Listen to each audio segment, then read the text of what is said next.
Bienvenue à tous pour célébrer la journée mondiale des alumni de la EFE. Cette journée mondiale des alumni est l'occasion idéale pour nous réunir autour de nos valeurs humanistes et rendre hommage aux réalisations exceptionnelles de chacun. À l'ambassade de France, à la EFE et l'ensemble des établissements présents dans 139 pays à travers le monde. Au Campus France et enfin à l'Institut français, jeudi, j'ai lieu sur une journée mondiale des alumni. Et puis on a souhaité mettre à l'honneur les anciens élèves des établissements de la EFE, des lycées français du Maroc. Vous êtes une grande communauté et donc je vous remercie toutes et tous, Monsieur le ministre, Monsieur Benima, Madame El Oufir, Monsieur Kadmiri, Monsieur Benchek, Monsieur Paul Mamin d'être avec nous ce soir. Et cette table ronde autour des anciens élèves de la EFE, on a souhaité la conduire autour de deux mots-clés qui sont évidemment pas du tout exclusifs de ce que vous pourrez dire. D'abord l'inclusion, parce que vous le savez, l'inclusion est une valeur essentielle, cardinale du système éducatif français qui est porté aussi par nos établissements à l'étranger. Et je remercie infiniment Paul d'avoir accepté de témoigner ce soir parce qu'il a une très très belle illustration de ces valeurs de l'inclusion, de ces vertus de l'inclusion, et il pourra témoigner auprès de nous de son parcours dans le lycée français qu'il a fréquenté.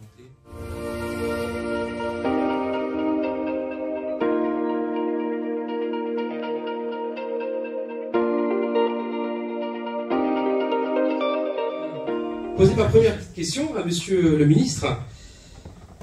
Je voulais juste vous dire, je voulais citer Antoine de Saint-Exupéry, qui disait: pour ce qui est de l'avenir, il ne s'agit pas de le prévoir, mais de le rendre possible.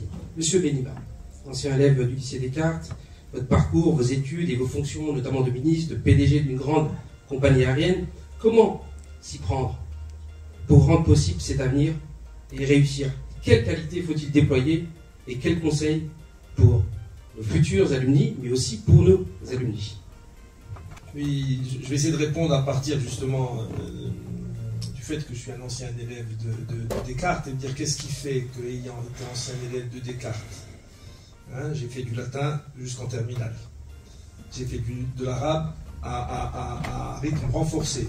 Quand je dis aux gens, avec mon faible niveau, que c'est la matière que j'ai le plus étudiée, parce que non seulement il y avait les cours, plus des cours renforcés que la mission donnée aux élèves marocains, plus les cours particuliers à la maison, c'est la matière que j'ai le plus pratiquée. Et je me retrouve au bac, je devais être meilleur en latin qu'en arabe. Ce qui est un problème de pédagogie qui a continué sur moi à rester. On s'est dépêché de m'entrer dans la société française, et la deuxième année, j'ai passé comme étranger. Ce qui est plus dur, hein, je pourrais rentrer dans les détails, mais c'est plutôt de l'entrée à Polytechnique comme étranger que comme français. Donc, façonné par Descartes, manifestement. Moi, je me rappelle, bon, c'est très particulier à l'époque Descartes. Et comme les gens voyageaient peu, il fallait avoir des vacances scolaires d'été très longues, et on avait des vacances scolaires de Noël et de Pâques très courtes. Mais on partait début juin et on revenait début octobre. Donc, très longues vacances scolaires, hein, et on voyageait peu, c'était pas l'époque. Mais déjà, là, on parlait d'inclusion dans le titre, l'inclusion par la diversité sociologique des élèves, n'est-ce pas? Par contre, moi je fais partie des 2 dernières années où il n'y avait pas de filles, puisque ma sœur est rentrée, enfin deuxième année, elle est rentrée, il y avait des filles, parce qu'elle fait son bac à Descartes, et dans ma classe à moi, celle de mon frère derrière moi, il n'y en avait pas, n'est-ce pas? Donc là, l'inclusion est apparue, qu'est-ce qu'on peut dire? Descartes quand j'y étais. Hein, et je suis rentré à Descartes non pas en 6e, j'ai raconté tout à l'heure, mais en CM2. Parce que pendant que le lycée était encore en construction, quand on était fini, il y avait 3 classes, une classe 16, 17, 18, là, celles qui sont en bas après des toilettes, n'est-ce pas, qui étaient des classes d'application de l'école normale d'instituteurs de la mission qui était à la Pinède. Donc la France formait encore des instituteurs français au Maroc. Et la classe d'application, du coup, on changeait d'instituteur tous les 15 jours. Bon, il faut que je revienne à la réponse que vous disiez. Je crois que Descartes, c'était le miracle, hein, un lycée Français étranger dans un pays étranger, c'est qu'on se sentait parfaitement, disons, de la société, du milieu. Voilà, c'est facile avec un père qui lui-même était ministre, hein, mais avec une mère française, avec comment dirais-je, la sociologie de camarades de classe.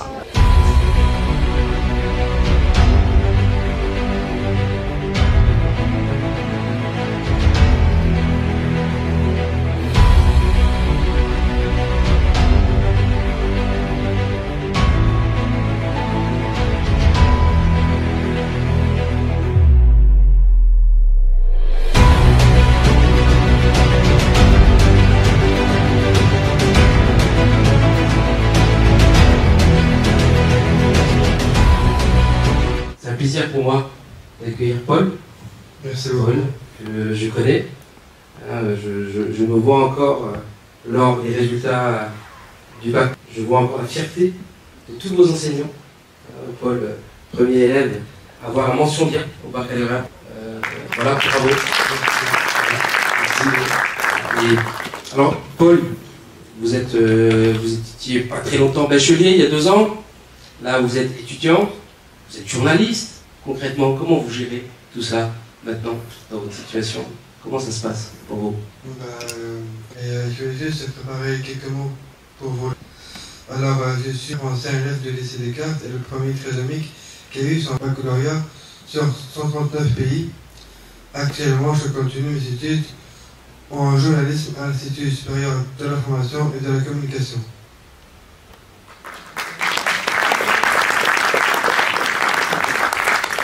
Je suis extrêmement honoré d'être ici aujourd'hui autant qu'élève du lycée Descartes et porte-parole de la cause de la cohésion. Je suis reconnaissant que l'on m'ait donné l'opportunité de partager mon expérience et le point de vue de personnes comme moi sur l'éducation inclusive et l'insertion professionnelle. Je suis fier de dire que le lycée Descartes a été un pionnier dans l'inclusion des personnes atteintes d'un handicap dans l'éducation. J'ai eu la chance de bénéficier de ce système inclusif au lycée et je peux témoigner de l'impact positif que cela a eu sur ma vie. J'ai été entouré de mes camarades de classe et mon AVS et j'ai pu participer à toutes les activités scolaires et parascolaires en apprenant les uns des autres tout en respectant nos différences.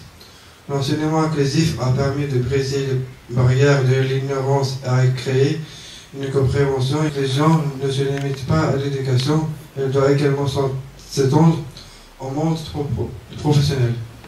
Nous avons besoin de lois et de politiques qui encouragent l'embauche des personnes atteintes de handicap et qui mettent en place des systèmes pour leur offrir des informations et des opportunités de carrière significatives et durables. Je suis fier de venir d'une école pionnière dans l'éducation inclusive et je crois que l'inclusion est la clé de l'avant vers une société juste et équitable.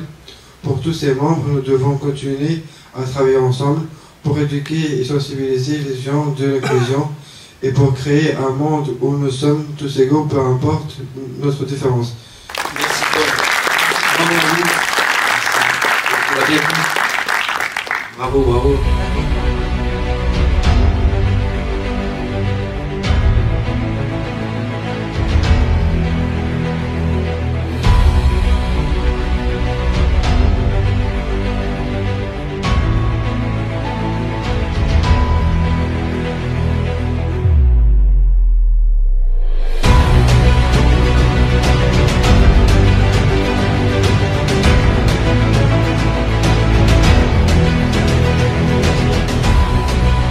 Vous avez été accompagné, vous avez été porté par les enseignants de Descartes.